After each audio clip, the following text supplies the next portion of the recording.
Hello friends, आज जो हम टॉपिक पढ़ने वाले हैं लाइफ प्रोसेस के अंदर वो है आपका हेटरोट्रॉपिक न्यूट्रिशन।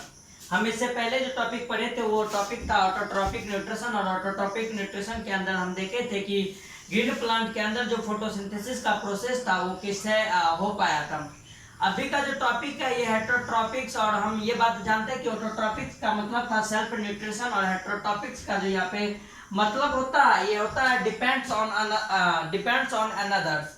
यानी कहने का मतलब है जो हेटरोट्रॉपिक के अंदर जो भी चीज आएगा, यानी जो भी ऑर्गेनिज्म इसके अंदर आएगा वो सारा का सारा ऑर्गेनिज्म जो है वो ऑर्गेनिज्म कहीं ना कहीं अपने फूड के लिए सर्वाइव जो करता है वो किसी और ऑर्गेनिज्म पे डिपेंड रहता है। बेसिकली हम इसके अंदर ये बात जानते हैं कि वो ऑर्गेनिज्म जो डिपेंड रहेगा वो ऑटोट्रॉप पे ही रहता है।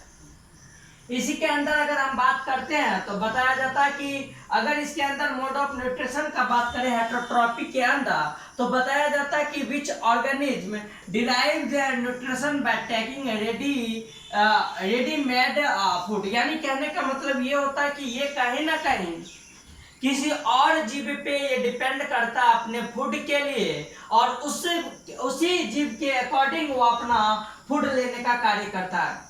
हालांकि अगर इस हेटरोट्रॉपिक के अंदर देखा जाए तो इस अर्थ के ऊपर बहुत सारे ऑर्गेनिज्म जो है वो सारा का सारा ऑर्गेनिज्म ऑटोट्रॉप को छोड़ के, ग्रीन प्लांट को छोड़ के अगर देखा जाए तो सारा का सारा हेटरोट्रॉपिक न्यूट्रिशन के अंतर्गत आते हैं।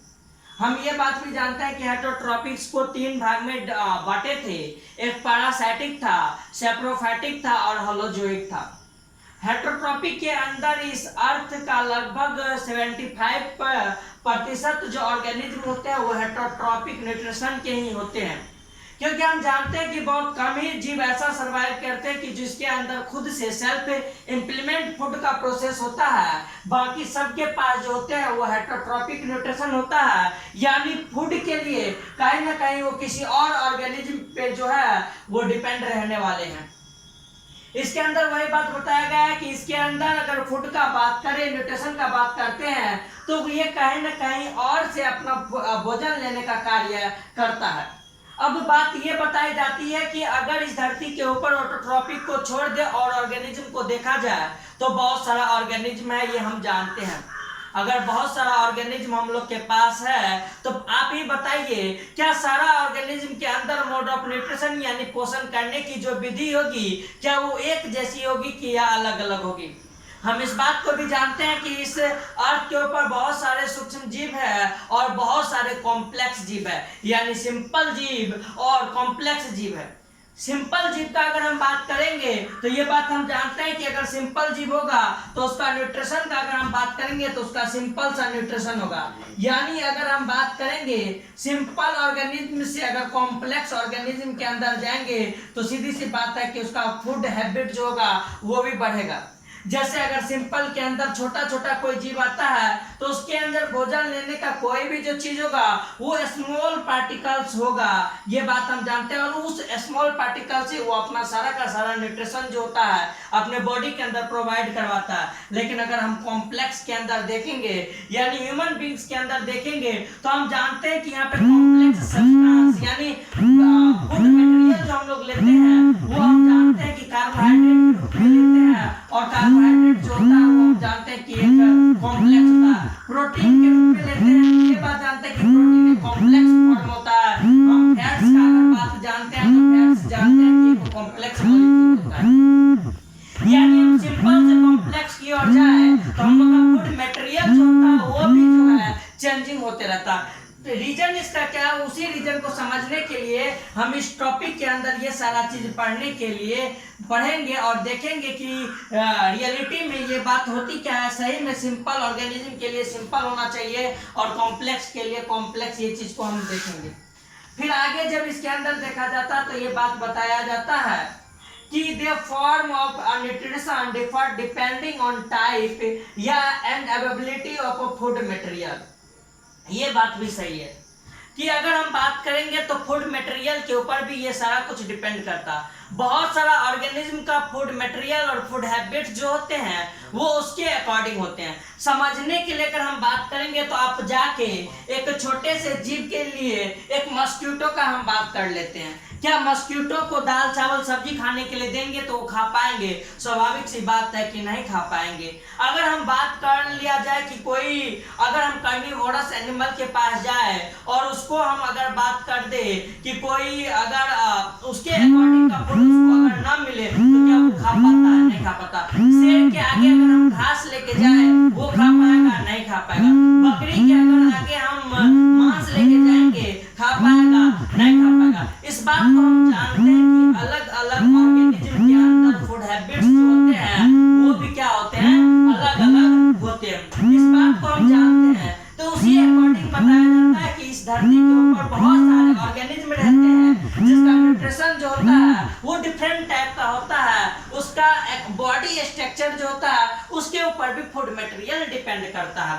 कहते हैं कि ये आगे में लिखा हुआ कि ये ऑर्गेनिज्म पे भी डिपेंड करता है कि उसको किस टाइप का भोजन पसंद है, वो उसी टाइप का भोजन लेता है और अपना पूरा का पूरा न्यूट्रिशन का कार्य करता है। फिर आगे बताया जाता है कि there is a range of study which organism gets their food, यानी अलग अलग टाइप के उसके अंदर फूड हैबिट्स पाया जाता है, अलग अलग स्ट्रेटजी पाया जाता है जिसके कारण वो अलग अलग टाइप के फूड पे डिपेंड रहते हैं और वो सारा का सारा कार्य करता है। जैसे कि यहाँ पे एग्जांपल के तौर पे आपको कुछ समझाया गया है कि किस प्रकार से कुछ ऑर्गेनिज्म जो होते हैं वो फूड को इनहेल करने का काम करते हैं, लेने का काम करते हैं। वो किस टाइप से उसके अंदर फूड का टाइप होता है लेने का, उसके अगर अंदर बात करें तो बताया जाता है कि कुछ ऑर्गेनिज्म जो होते हैं वो फूड मटेरियल को ब्रेक डाउन करने का काम करता है। कहाँ? अपने शरीर से बाहर, और फिर उसे एब्जॉर्ब कर लिया जाता है। बात को समझिएगा, ये क्या कहता है? कहता है कि इस अर्थ के ऊपर कुछ ऐसा भी ऑर्गेनिज्म है जो अपने शरीर से बाहर फूड मटेरियल को छोटे छोटे टुकड़े के अंदर पहले तोड़ने का कार्य करता है।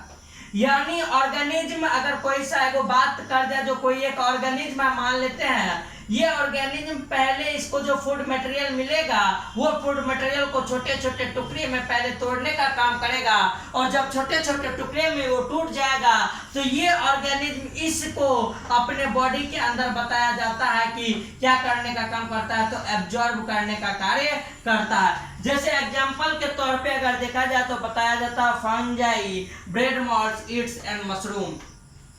बताया जाता है कि ये वो जीव है जो कि अगर अपने भाषा में बताया जाए तो बताया जाता है कि ये सैप्रोफाइटिक होते हैं।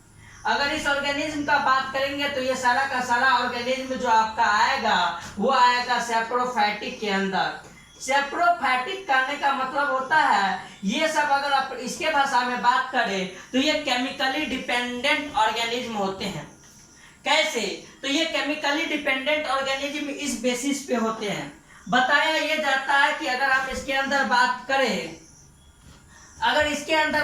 केमिकल ऑर्गेनिज्म कैसे है, तो बताया जाता है कि अगर हम एक मशरूम के पौधे को देखें तो मशरूम का पौधा सैप्रोफाइटिक कैसे होता है, हम उसका अगर बात करते हैं तो बताया जाता है कि ये मशरूम जो होते हैं वो वेस्ट मटेरियल पे खुद आते हैं। अगर और भी चीज का बात करें, मान लेते हैं कि अगर हम फंजाई का बात करें तो ये कैसे क्या करता है अपना, और तो ये कहते हैं कि अगर इसको कोई एक बड़ा सा फूड मटेरियल मिल जाए, ये बड़ा सा फूड मटेरियल के ऊपर फंजाई जो आता है यहाँ पे रहने का कार्य करता है ये फंजाई, और जब ये फंजाई इस जगह पे रहने का कार्य करेगा तो इस छोटे से मटेरियल को अपने बॉडी के अंदर से केमिकल का सिक्रेशन करवाता है। अपने बॉडी से केमिकल का सिक्रेशन जब इसके ऊपर होगा तो ये केमिकल इस बॉडी को बताया जाता है कि छोटे छोटे टुकड़े के अंदर, या ये बात हम कहते हैं कि ये अपने केमिकल से इस सॉलिड पार्टिकल को जो है यहाँ पे लिक्विड के अंदर कन्वर्ट कर देता है, एक तरलीय अवस्था में कन्वर्ट कर देता है, और वो फंजाई इस तरलीय पे रह के यहाँ पे अपने अंदर इस भोजन को जो है एब्जॉर्ब करने का कार्य करता है। यानी कहने का मतलब ये है कि उस सॉलिड पार्टिकल पे फंजाई आया, पहले इसको अपने केमिकल के द्वारा लिक्विड में कन्वर्ट किया और फिर वहां पे उसको जो है एब्जॉर्ब करने का कार्य करते हैं।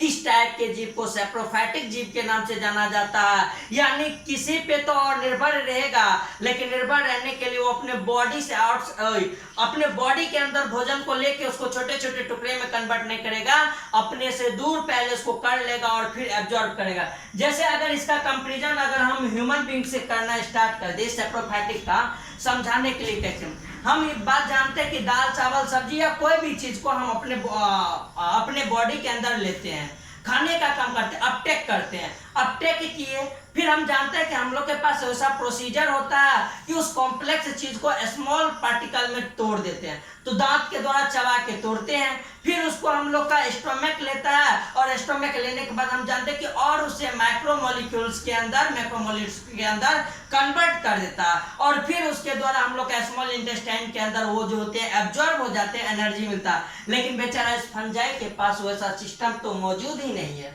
बेचारा इस फंजाई के पास जब वैसा सिस्टम मौजूद ही नहीं है तो ये करेगा क्या?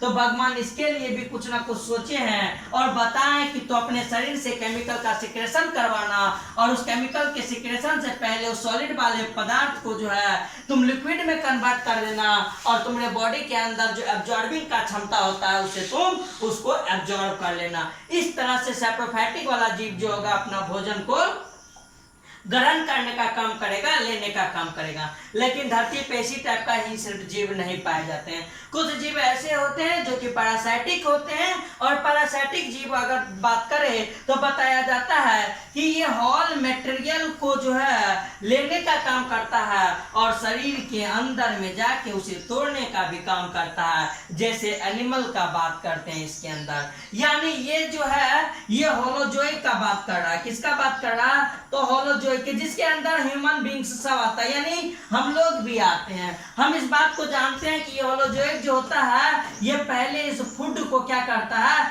इंटेक करता है, अपने अंदर लेता है, फिर इसको जो है स्मॉल पार्टिकल के अंदर बताया जाता है तोड़ने का काम करता है और फिर स्मॉल पार्टिकल से ये उसे से ही एनर्जी बनाने का कार्य करता है। ये जो होता है इस टाइप के जीव को होलोजोइक जीव कहते हैं, जिसके अंदर एनिमल्स आता है। मान लेते हैं कि इसके अंदर अगर बात करें तो ह्यूमन आया, इसके अंदर बात करें तो कैट आया, इसके अंदर बात करें तो लायन आया। ये सारा का सारा जीव जो होते हैं वो भोजन को लेते हैं अपने शरीर के अंदर, फिर तोड़ने का काम करते हैं, उससे ऊर्जा बनाने का बात करता है।